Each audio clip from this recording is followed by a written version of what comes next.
할렐루야. 우리 서로 인사하실까요? 잘 오셨습니다. 주의 이름으로 축복합니다. 오늘은 성벽에 관한 말씀을 나누기를 원하는데, 고대 성벽들은 그저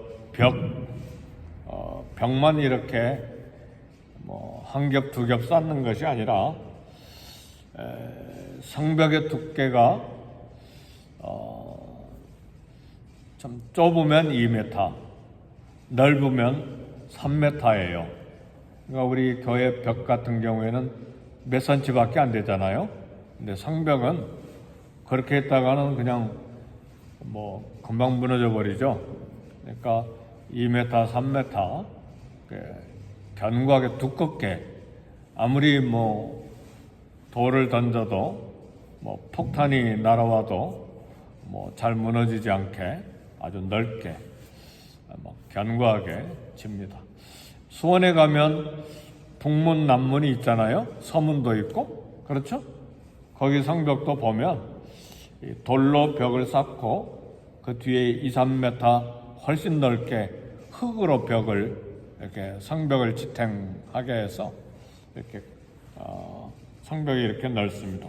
근데 바벨론이 지은 바벨론 성의 성벽은 그 역사 자료를 읽어보니까 마차가 4대가 한꺼번에 지나가도록 이 성벽 위가 사람만 걸어다니는 것이 아니고 말이 끄는 마차 4대가 함께 동시에 나란히 서서 지나갈 수 있을 정도로 아주 견고한 그런 성벽을 짓습니다. 넓은 성벽이죠.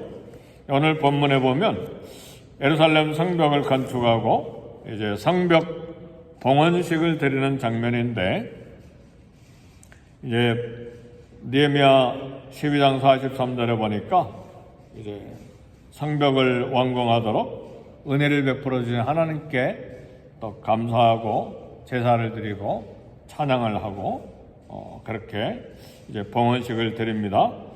봉헌식은 이스라엘 예루살렘에 있는 그 고관들, 우리 이제 본문을 향해서 한 팀은 오른쪽으로 돌기 시작하고 또 성가대원들은 성벽 위에 또 왜 이렇게 다른 쪽으로 돌아서 마지막에 함께 만나도록 이렇게 성벽 봉헌식을 그렇게 하고 큰 제사를 드렸습니다.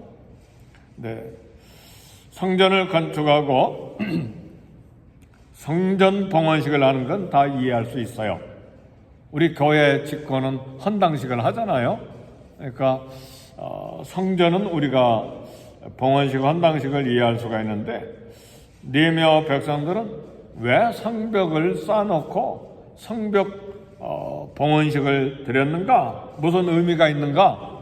왜냐하면 다윗도 성벽을 쌓고 봉헌식을 드린 적 없었어요. 솔로몬도 성벽을 쌓고 봉헌식을 드리지 않았어요. 성전을 건축하고 성전 헌당식은 드렸는데, 왜 이렇게 느헤미야 백성들은 성벽 봉헌식을 했는가? 여기에 많은 교훈이 있습니다. 우리 자신들이 아무리 견고한 성벽을 쌓았어도 하나님이 지켜주시지 아니하시면 성벽이 3m, 4m 아니면 5m가 돼도 무너진다는 사실이에요. 여리고성도 무너졌잖아요. 그 견고한 여리고성은 성벽 두께가 문제가 아니라 이중 성벽이었어요. 성벽이 하나 있고 가운데 여유가 있고 또 성벽이 있고, 그런데도 무너졌잖아요. 그러니까 하나님께서 성벽을 지켜주시지 아니하시면, 성을 지켜주시지 아니하시면 아무리 견고한 성벽을 쌓아도 무너진다는 말입니다. 느헤미야와 이스라엘 백성들은 역사적인 경험으로 이걸 알고 있었어요. 다윗성도 굉장히 견고한 성벽이었거든요. 그래서 예루살렘 성벽은요, 예루살렘 성 자체가 해발 750m 높이의 예루살렘 성 도시가 형성이 됐기 때문에 적군이 쳐들어가려면 750m 밑에서부터 이렇게 쳐들어 올라가야 되니까 성벽 무너지기가 거의 불가능했어요. 그래서 조그만 군사를 가지고도 적군들을 늘 물리쳤던 게 400년이었어요. 대단하죠? 네. 그런데 다윗성이 완전히 무너져 버렸잖아요. 바벨론 군대에 의해서. 역사적인 사건이잖아요. 그리고 바벨론 포로로 70년간 바벨론 포로로 잡혀갔어요. 70년이 지난 뒤에 이제 스룹바벨과 예수아가 1차 포로 귀환하잖아요. 페르시아 시대 때 70년 만에. 그렇죠? 그리고 이제 학사 에스라가 포로가 돌아온 다음에 80년이 더 지난 다음에 학사 에스라가 또 페르시아 시대 때 유대인들을 데리고 포로 귀환을 하고 에스라가 돌아온 뒤에 10년 뒤에 느헤미야가 와서 이제 성벽을 완공한 거예요. 과거 수십 년 전에는 스룹바벨이 성전을 완성하고 성전이 완공된 뒤 80년이 지난 뒤에 에스라가 오고 다시 10년이 지난 뒤에 느헤미야가 와서 성벽을 쌓고 완공한 거예요. 네, 봉헌식을 드리는 이유가 있어요. 이처럼 견고한 예루살렘 다윗성도 400년이나 된 다윗성도 막 다 무너졌는데 우리가 성벽 쌓다고 해서 예루살렘이 안전한가? 그렇지 않다는 말이에요. 사실은 성벽이 현재의 예루살렘 성벽이 있는데 2000년 전 AD 70년에 로마가 다 무너뜨려 버렸습니다. 돌 하나 위에 돌 하나 있지 않도록 다 무너뜨렸어요. 다 그 견고한 성을. 네, 그래서 예루살렘 성전을 쌓고 있던 성벽 한 60m에서 80m 그것만 남겨놓고 다 무너뜨렸어요. 기념으로 남겨놨어요. 그게 요즘은 통곡의 벽이라고 말해요. 그래서 수많은 유대인들이 그 앞에 가서 막 기도를 종에다 써가지고 그 돌 사이에 막 어마어마하게 꽂아놓고 기도하고 울기도 하고 그래요. 그게 예루살렘 통곡의 벽이에요. 근데 지금 성벽은 제가 알기에는 프랑스에서 많은 돈을 들여서 성벽을 뺑 둘러요. 예루살렘 구시라고 그래요. 올드 시티라고 그래요. 성을 쭉 쌌어요. 왜냐하면 프랑스도 이제 캐톨릭이 강하지만 예루살렘 성을 귀하게 생각하기 때문에 프랑스에서 돈을 내서 그렇게 쌓아줬다는 이야기가 있어요. 이제 그건 이제 현재의 예루살렘 성벽이고, 그러나 오늘 우리가 얻어야 될 교훈은 성벽을 재건하고 봉헌식을 하는 이유는 성벽이 적으로부터 안전한 것은 성에 견고하기 때문이 아니라는 사실이에요. 자신들이 힘을 다해서 성벽을 쌓았지만 하나님이 성을 지켜주셔야만 안전하다는 것을 하나님 앞에 고백하는 것이 오늘 느헤미야와 백성들이 드리는 성벽 봉헌식입니다. 우리가 얻는 교훈이 있어요. 느헤미야와 백성들이 성대한 봉헌식을 하는 이유가 있어요. 우리 자신이 안전을 위해 성벽을 쌓고 기업을 크게 일궈서도 안전한 보호책이 아닙니다. 내 성벽을 쌓고 학력을 쌓고 사회 신분을 쌓고 그 다음에 막 큰 회사를 일으키고 그리고 노후 대책으로 막 어카운트에 막 돈을 많이 쌓고 그런 성벽이 안전하지가 않다 그 말이에요. 이걸 알아야 돼. 오늘 본문의 말씀은 그걸 우리에게 교훈합니다. 사람이 만든 보호장치 그 어떤 것도 영원히 견고하고 안전한 것이 아니에요. 여리고성만 무너지게 된 것이 아니라 어떠한 견고한 성읍이라도 하나님이 계시지 아니하시면, 하나님이 함께 하시지 아니하시면 다 무너지게 돼 있어요. 성도 여러분, 하나님이 함께 하시지 않으시면 공든 성벽, 공든 탑, 공든 직장, 공든 기업, 공든 회사 다 무너집니다. 순식간에 무너져요. 건강보험에 들었다고 건강이 보장됩니까? 지난주에 우리 집사님 한 분이 메디메디만 들으면 제일 좋은 거야, 제일 안전해. 근데 메디메디 됐다고 건강이 보장이 됩니까? 그거 사용 안 하는 게 더 축복이죠. 그렇죠? 왜요? 건강이 유지되니까. 근데 그걸 사용하기 시작해서 병원에 들락달락하고 수술하고 왔다 갔다 하는 건 그게 안전하지 않다는 걸 말해요. 생명보험 들면 안전합니까? 생명보험 들면 예수님 비유로 말씀하셨어요. 부자와 거지 나사로 이야기. 그 부자가 얼마나 열심히 정직하게 얼마나 부지런하게 돈을 많이 모았습니까? 많이 모다 보니까 창고가 부족한 거예요. 그래서 창고를 더 짓고, 기업 마인드가 대단한 사람이잖아요. 열심히 부지런히 모아서 이거 다 관리하는데 어떻게 할까? 그러니까 머니 이렇게 어떻게 관리할까 해서 창고를 더 진 거죠. 요즘으로 말하면 어카운트를 더 오픈한 거예요. 여러 개.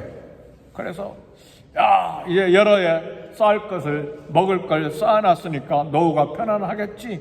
그리고 우리 잔치하자 하고 막 잔치하잖아요. 막 문 밖엔 거지 나사로가 막 병이 들어가지고 개들이 와서 헌대를 핥고 있는데 막 내가 여러 해 먹을 거 쌓아뒀으니 안전하고 즐기자. 하나님 뭐라고 하셨어요? 오늘 밤에 내 영혼을 내가 데려가면 그것이 누구것이 되겠느냐? 오늘 밤에 성벽을 무너뜨리면 네 성벽이 어떻게 되냐? 네 어카운트가 여러 개 있다고? 머니 테크닉이 있다고? 네가 안전하냐? 내가 네 생명 걷어가 버리면 그 어카운트 여러 개 있는 거 여러 보험이 누구 것이 되겠느냐? 그게 예수님의 말씀이잖아요. 그렇죠? 그런데 우리 크리스찬이면서도 불구하고 그런 것이 항상 내 삶을 안전하게 만든 줄 알고 거기에 매달리면서 산다 그 말이에요. 어리석다 그 말이에요. 어리석은 부자처럼. 사랑하는 성도 여러분, 많은 군인, 많은 물질, 많은 무기가 있다고 안전한 보장이 되는 게 아니에요. 1991년 저희 가족이 브라질 선교사로 도착했는데 그 해에 일어난 일이 뭔 줄 아세요? 세계에서 가장 많은 핵폭탄을 가지고 있는 소련이 무너졌어요. 그리고 여러 나라로 갈라져 버렸어요. 그 갈라진 나라 중에 하나 우크라이나가 지금 러시아하고 전쟁하고 있잖아요. 그죠? 아무리 핵폭탄 군사 무기가 있다고 나라가 견고합니까? 하나님께서 하루아침에 무너뜨리니까 러시아가 무너져 버린 거예요. 그리고 여러 나라로 쪼개졌잖아요. 우크라이나 전쟁이 뭐예요? 쪼개져 독립해버린 그 나라 우리가 다시 찾겠다. 우리 땅인데? 그리고 지금 전쟁이 4년 가까이 되고 있잖아요. 그러니까 군사력이 있다고, 미국도 마찬가지예요. 조심해야 돼요. 전 세계 돈을 다 모은다고, 미국은 평안히 영원히 잘 살리라. 어림도 없어요.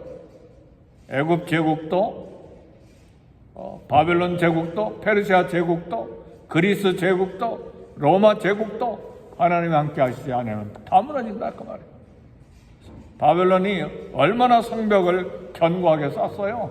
마차가 옆으로 일렬로 서서 4대가 지나갈 정도로 견고한 성벽인데 하룻밤에 무너져 버려서 페르시아 제국이 되잖아요. 사랑하는 성도 여러분, 시편 127편 1절은 말합니다. 여호와께서 집을 세우지 아니하시면 세우는 자의 수고가 헛되며 여호와께서 성을 지키지 아니하시면 파수꾼의 경상함이 더사로다 그랬어요. 아무리 파수꾼이 파수하고 있어도 하나님이 지켜주셔야 성이 안전하고, 아무리 집을 잘 건축하고 수많은 돈을 들여서 큰 집을 지었어도 하나님이 세워주시지 아니하시면 세우는 자의 수고가 헛되다 그랬어요. 그래서 시편 기자는 고백합니다.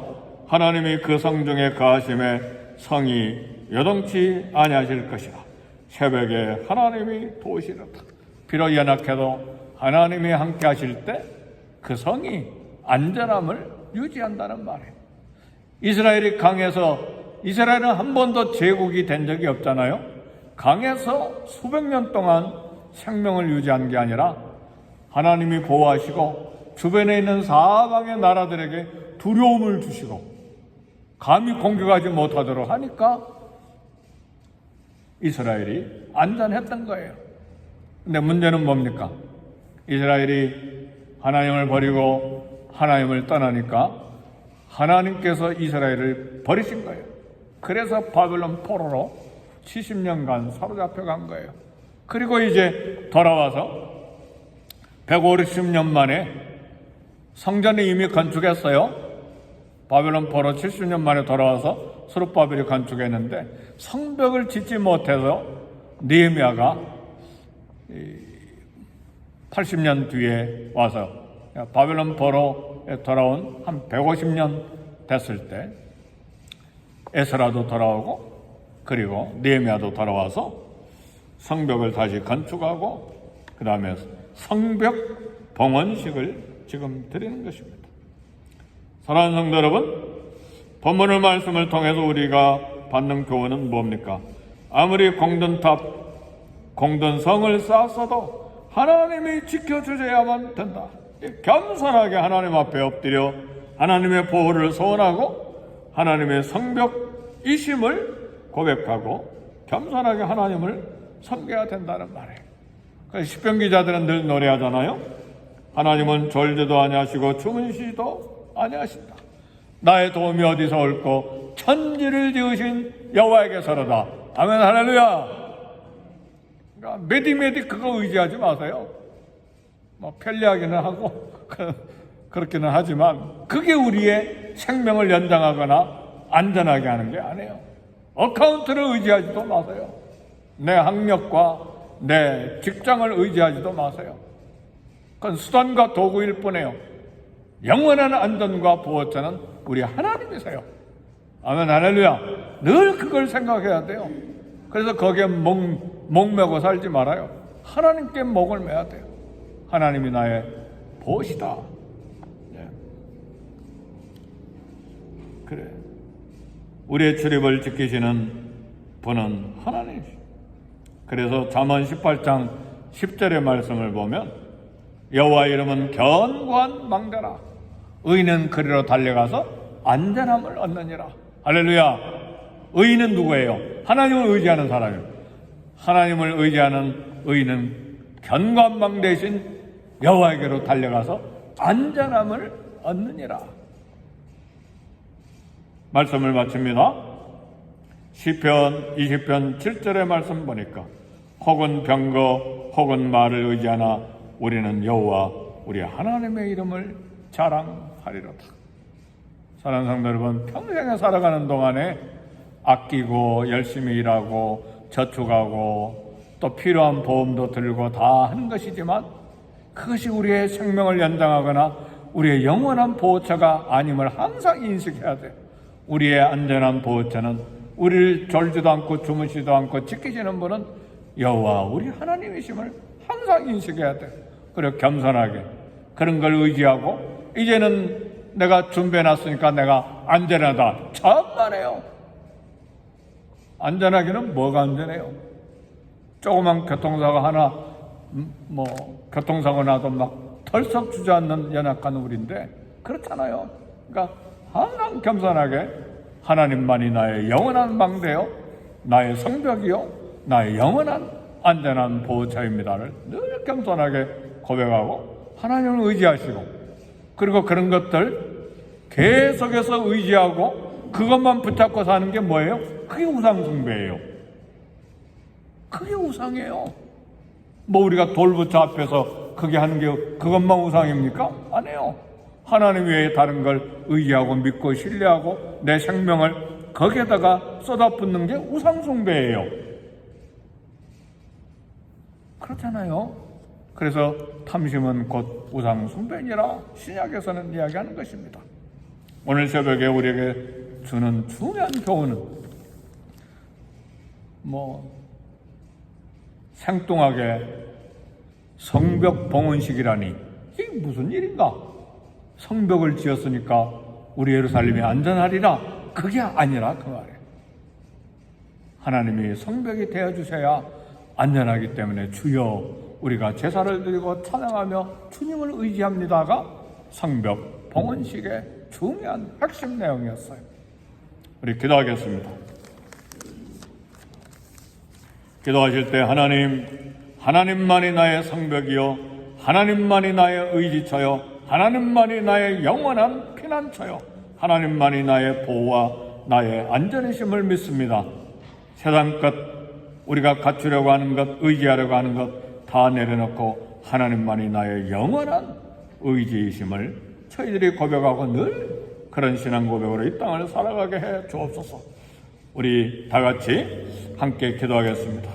교회를 위해 기도하고, 또 우리 성도들을 위해 기도하고, 또 다음 세대를 위해서 기도하고, 부족한 담임 목사를 위해서 기도하고, 우리 믿음이 견고하게 하나님만을 의지하게 해달라고 우리 함께 기도하고 간절히 간구하겠습니다.